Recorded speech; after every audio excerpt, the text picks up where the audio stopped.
देख सकते हैं हमारे सामने एक ऑटोमेटिक वोल्टेज स्टेबलाइजर रखा हुआ है। इसकी कैपेसिटी 500 वाट है और ये फ्रिज या फिर कूलर के लिए इस्तेमाल होता है। तो आज की वीडियो में हम आपको बताएंगे कि कोई भी ऑटोमेटिक स्टेबलाइजर, भले ही वो 500 वाट का हो या फिर 5 kVA हो या फिर 10 kVA, कैसे वर्क करता है, वर्किंग प्रिंसिपल इसका क्या रहता है। तो देखते हैं पूरा वीडियो हमारा इसी बार लेते हैं ताकि आपको समझने में आसानी रहे।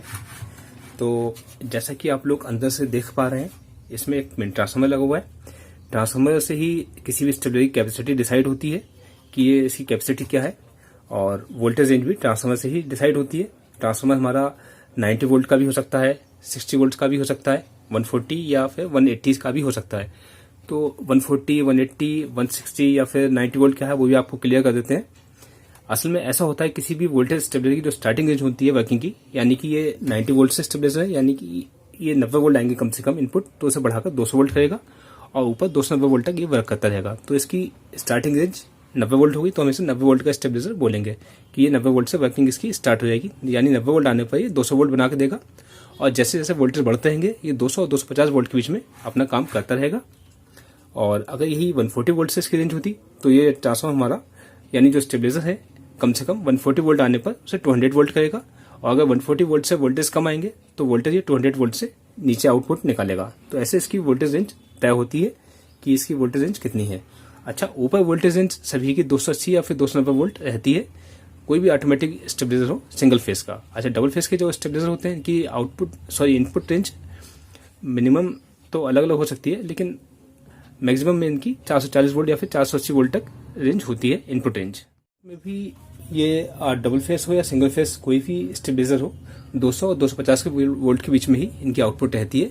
इनपुट इनकी अलग अलग हो सकती है, लेकिन आउटपुट इनकी सेम ही रहती है, 200 और 250 वोल्ट। अगर कोई भी ऑटोमेटिक वोल्टेज स्टेबलाइजर 200 वोल्ट से कम निकाल रहा है या फिर 250 वोल्ट से ज्यादा निकाल रहा है तो फिर उसमें फॉल्ट होता है। अगर वोल्टेज उसकी रेंज में आ रहा है। इस वोल्टेज स्टेबलाइजर की वर्किंग और उसके फंक्शंस के बारे में, तो इसके लिए सबसे पहले हम इसके पीछे एक मीटर लगा लेंगे आउटपुट पर, ताकि आपको समझने में आसानी रहे। वैसे इसके आगे भी एक मीटर लगा हुआ है, लेकिन इसके लिए हम बार बार स्टेबलाइजर घुमाना पड़ेगा, तो हम इसके पीछे मीटर लगा लेते हैं।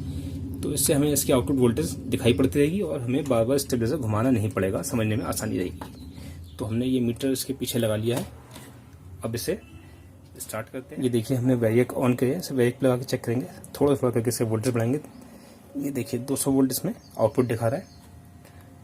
इसमें इनपुट रेंज इसकी जो इनपुट वोल्टेज हमने इसे दे रखा है वो हमने इसे 90 वोल्ट दे रखा है, वो भी दिखा देते हैं आपको।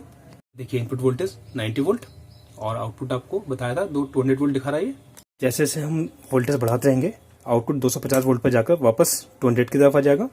ये देखिए ये 250 से ऊपर आउटपुट नहीं जाएगी इसकी, जब तक इसी रेंज में वोल्टेज आ रहे हैं। अब ऐसे ही जब वोल्टेज कम होंगे तो 200 वोल्ट से नीचे नहीं जाएगा। देखिए 200 वोल्ट तक जाकर ये 250 पर आ जाता है। तो ये इसके फंक्शन होते हैं।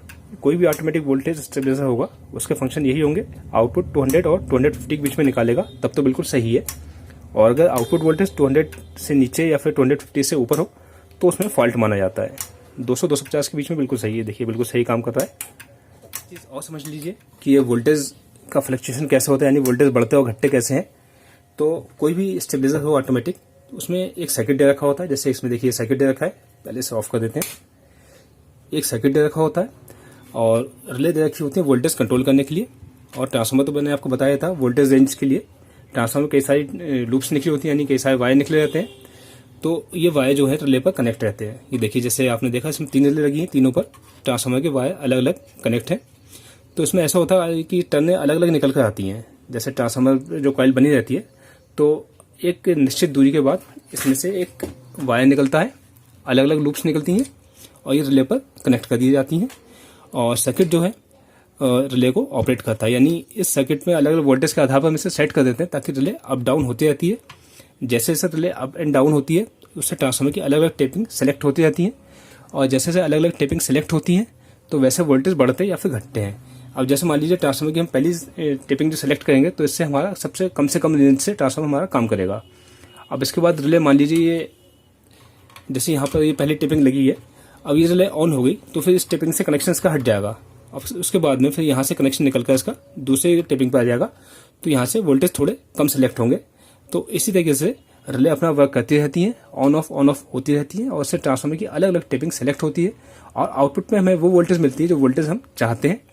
और ये सर्किट दे रखा है, देखिए इसमें दिखने में एक सर्किट है, बट इसमें आपको दिखता होगा इसमें 3 प्रीसेट दे रखे हैं। प्रीसेट से ही हम वोल्टेज सेट करते हैं, यानी हमें रिले कितने वोल्ट पर ऑपरेट करनी है।